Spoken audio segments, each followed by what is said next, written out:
Hello, hockey fans. My name's David. Thought I would start this video on the afternoon of Sunday, 16th of October, 2022, North American Eastern Time. Thought I would do is going to start off with power rankings put out by the BC Lower Mainland based YouTuber. I believe his name is Shannon, but he goes by the Hockey Guy. So here are the rankings of all the teams here. So his rankings, not necessarily based on record. Alright, so. Because some teams have played a whole bunch of games and all that. So what I'm going to do is going to go in reverse order in terms of Canadian teams, how they're ranked. The Hockey Guy claimed that the Habs deserve to be ranked last among Canadian teams at 27th overall. Followed by the Canucks at 25th overall. The Senators at 24th among all NHL teams. The alright, you can see here. The Jets at 16th. Then the Leafs at 7th. Oilers at 6th. And Flames at 5th. Keep in mind that it's quite early in the season. There's a huge, wildly divergent number of games.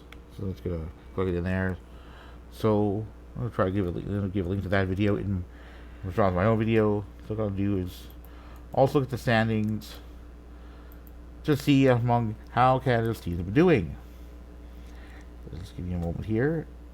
So as of Sunday, it's going to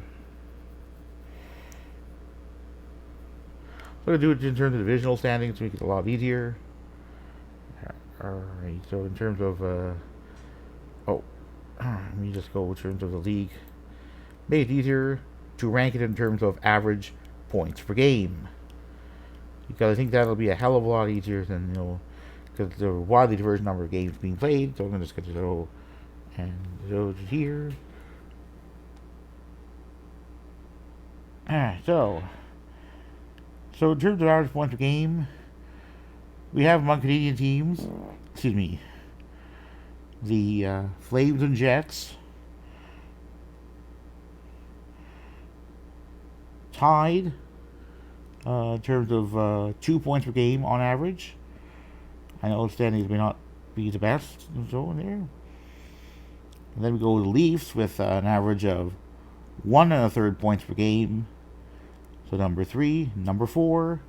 We have the Edmonton Oilers at an average of 1 point per game. Let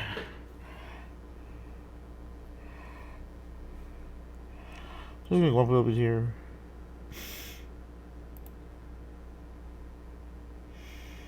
So now I'm going to go down to, where did I go here?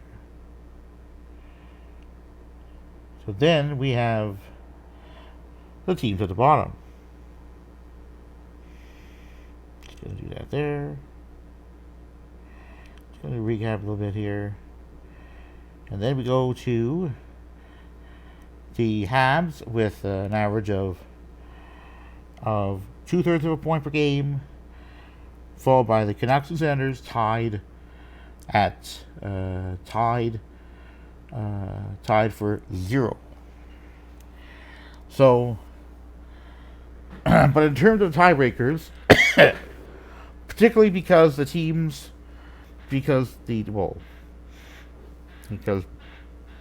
the Sens and Canucks have not played each other.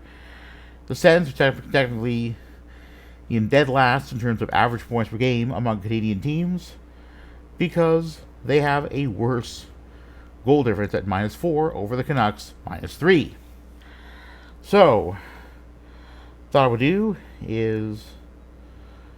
would start off with the Flame Battle of Alberta. Please keep in mind that these games are available on the NHL website. So, in terms of, because there were between two Canadian teams, look at the Flames first. We have, in terms of point getters. Alright, so I'm not necessarily going to plus minuses, but point getters for the Flames were Michael Stone with 3, one of them a goal. Nazem Kadri with 2 points, split evenly between goals and assists. Michael Backlund via his goal, having put up 1 point. Blake Coleman, Dylan Dubé put up points via assists. Andre Mangiapane put up a point via a goal. Kevin Rudy via an assist. No other player on the Flames scored and put up a point. But again, and also look at Dan Vladar, the backup goalie. Not a great save percentage at 89.6, having stopped 26 shots out of the 29 that he faced.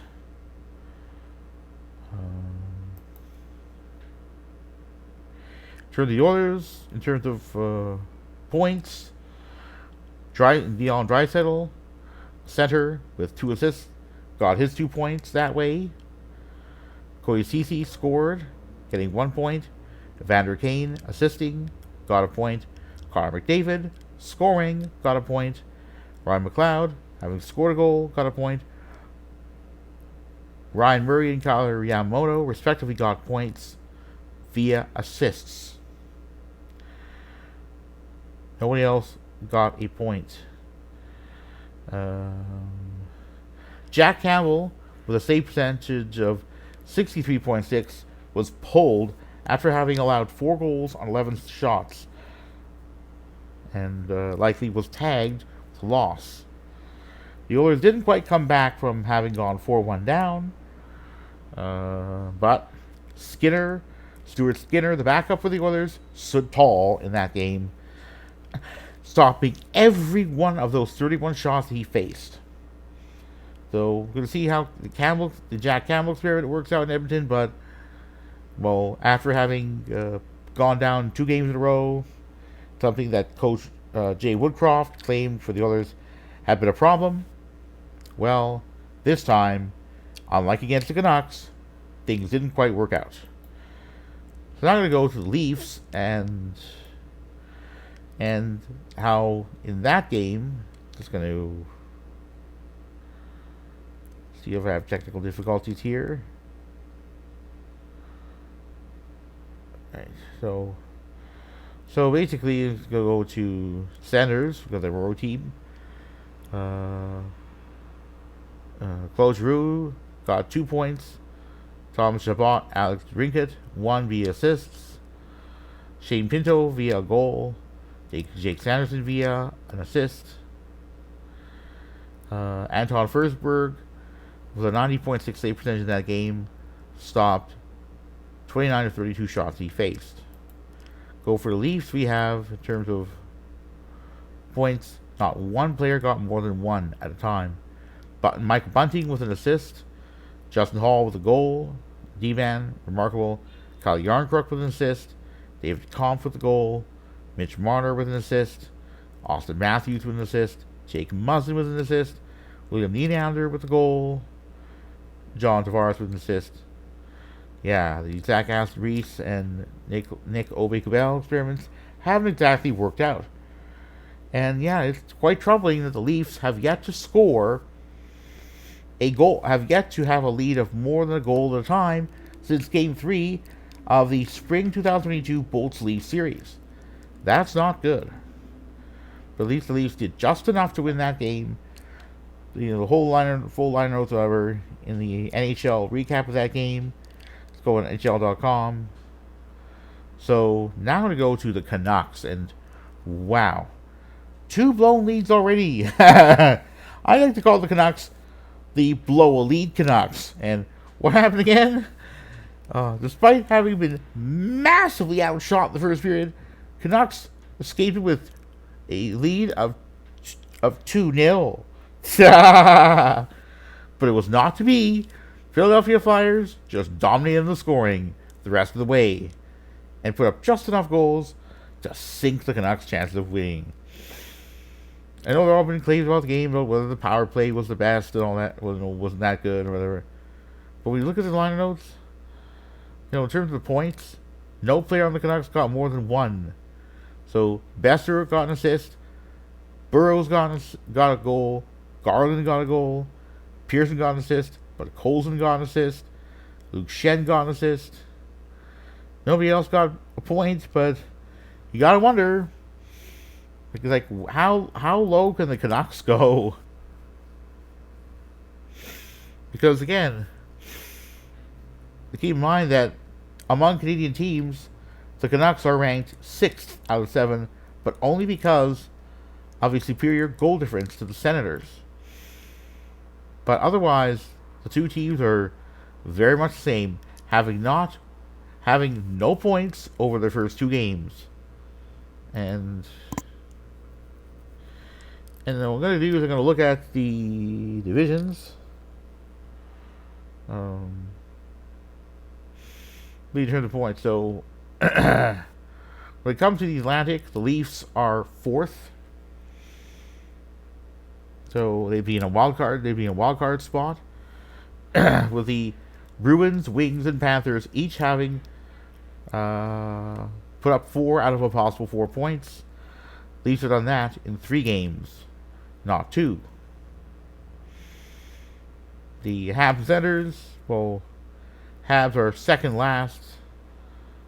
Because between the Lightning and Habs, the Habs have an inferior goal difference. Senators, having no points, are easily at the bottom. You go to, the Winnipeg Jets with 2 points over 2 games, but in terms of average points per game, Jets have 2, tied with St. Louis Blues and Dallas Stars.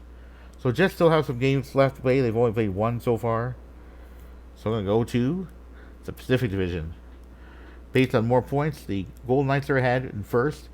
Flames are number 2 with 4 points over 4 games.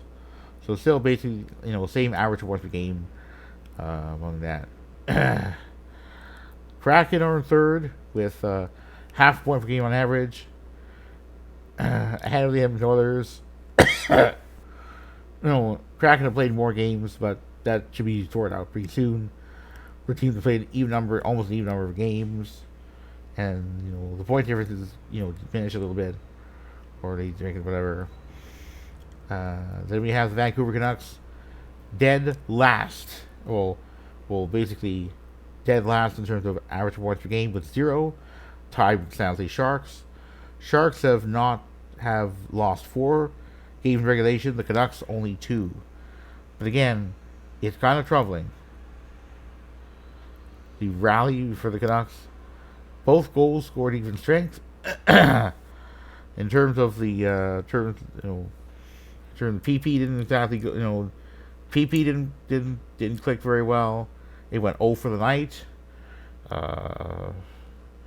And goals by Tony DeAngelo from Van Riemsdyk and Hayes cut the Canucks lead to 2-1, a bit over halfway through the second period, 10:32 mark, to be precise. That was a power play goal.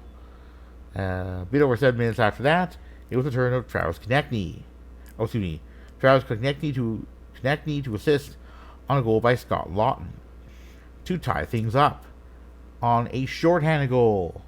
So yeah, the Canucks, that's right, allowed a goal against their own PP.